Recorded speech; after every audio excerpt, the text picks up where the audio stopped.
কর্মসূচি ঘোষণা করেছে বৈষম্য বিরোধী ছাত্র আন্দোলন। আগামীকাল শুক্রবার সারা দেশে প্রার্থনা ও ছাত্র জনতার গণমিছিল নামে কর্মসূচি পালন করবে তারা। বৃহস্পতিবার এক বার্তায় নতুন এই কর্মসূচি ঘোষণা করেন বৈষম্য বিরোধী ছাত্র আন্দোলনের সমন্বয়ক আব্দুল কাদের। বার্তায় বলা হয়, প্রিয় দেশবাসী, আমাদের প্রাণের জন্মভূমি আজ এক মহা সংকটকাল অতিক্রম করছে।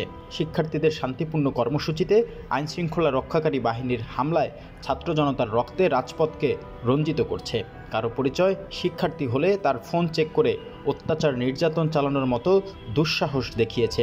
শিক্ষা জাতির মেরুদণ্ড, অথচ আজ ছাত্র হওয়া যেন অপরাধ হয়ে দাঁড়িয়েছে।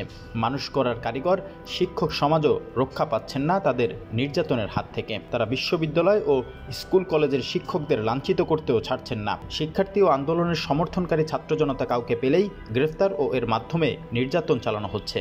পরবর্তীতে বাছাই করে পাড়া মহল্লায় রেড দিয়ে গণগ্রেফতারের নামে গ্রেফতার বাণিজ্য চালিয়ে যাচ্ছে তারা। গুম করার হুমকি দিয়ে আদায় করছে মোটা অঙ্কের অর্থ। বার্তায় আরও বলা হয়, বরিশাল বিশ্ববিদ্যালয়ের 6 জন সমন্বয়ক সহ অসংখ্য ছাত্র জনতাকে গতকাল গ্রেফতার করা হয়েছে। আজ কেন্দ্রীয় 6 সমন্বয়ককে ডিবি কার্যালয় থেকে ছেড়ে দিল এখনও ডাকসুর সাবেক সমাজসেবা সম্পাদক আক্তার হোসেন। সমন্বয়ক আরিফ সোহেল সহ অসংখ্য ছাত্র জনতাকে কারাগার ও রিমান্ডে নির্যাতন করছে।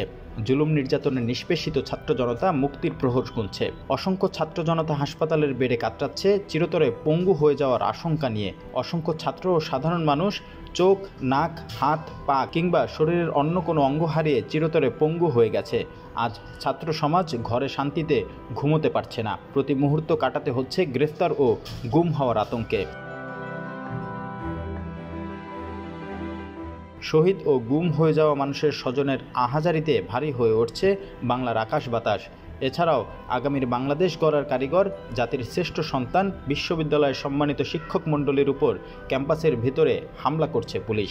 ঢাকা বিশ্ববিদ্যালয়ের লোকপ্রশাসন বিভাগের শিক্ষক শেহরিন আমিন মোনামি ও নুসরাত জাহান চৌধুরীর গায়েও হাত তুলেছে পুলিশের কিছু কর্মকর্তা। এই ঘৃণ্য হামলার আমরা তীব্র নিন্দা ও প্রতিবাদ জানাচ্ছি। বার্তায় বলা হয়, আপনারা জানেন, আমরা আমাদের কোনো ব্যক্তি স্বার্থের জন্য আন্দোলন করছি না। আমাদের আন্দোলন আপনার ও আপনার সন্তানের মুক্তির জন্য।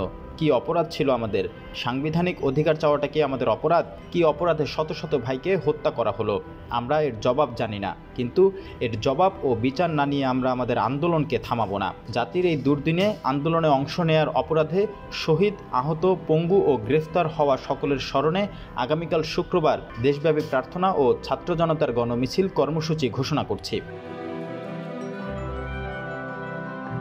হত্যা ও গণগ্রেফতারের প্রতিবাদে এবং শিক্ষার্থীদের 9 দফা দাবি আদায়ের লক্ষ্যে আগামীকাল শুক্রবার মসজিদে জুমার নামাজ শেষে দোয়া, শহীদের কবর জিয়ারত, মন্দির, গির্জা সহ সকল উপাসনালয়ে প্রার্থনার আয়োজন ও জুমার নামাজ শেষে ছাত্র জনতার গণমিছিল অনুষ্ঠিত হবে। শ্রমিক, পেশাজীবী, সংস্কৃতিকর্মী, গণমাধ্যম কর্মী, মানবাধিকার কর্মী, বুদ্ধিজীবী, আলেম ওলামা সহ দেশের সকল স্তরের নাগরিকদের প্রতি আহ্বান জানাচ্ছি যে আগামীকালের প্রার্থনা ও ছাত্র জনতার গণমিছিল কর্মসূচিকে স্বয়স্ফূর্তভাবে সফল করে তুলুন। মসজিদের ইমাম ও খতিবদের প্রতি আহ্বান জানাচ্ছি, আপনারা জাতির এই ক্রান্তি লগ্নে চুপ থাকবেন না। মসজিদের মেম্বার থেকে প্রতিবাদের ঘোষণা দিন। মাদ্রাসার শিক্ষক ও ছাত্রদের প্রতি আহ্বান জানাচ্ছি, আপনারাই জাতির দুর্দিনের কাণ্ডারি। এই দুঃসময়ে ঘরে বসে না থেকে হত্যা ও গণগ্রেফতারের প্রতিবাদে এবং 9 দফা দাবি আদায়ের লক্ষ্যে বাদ জুমা, মসজিদ ও মাদ্রাসা থেকে ছাত্র জনতার গণমিছিল বের করুন।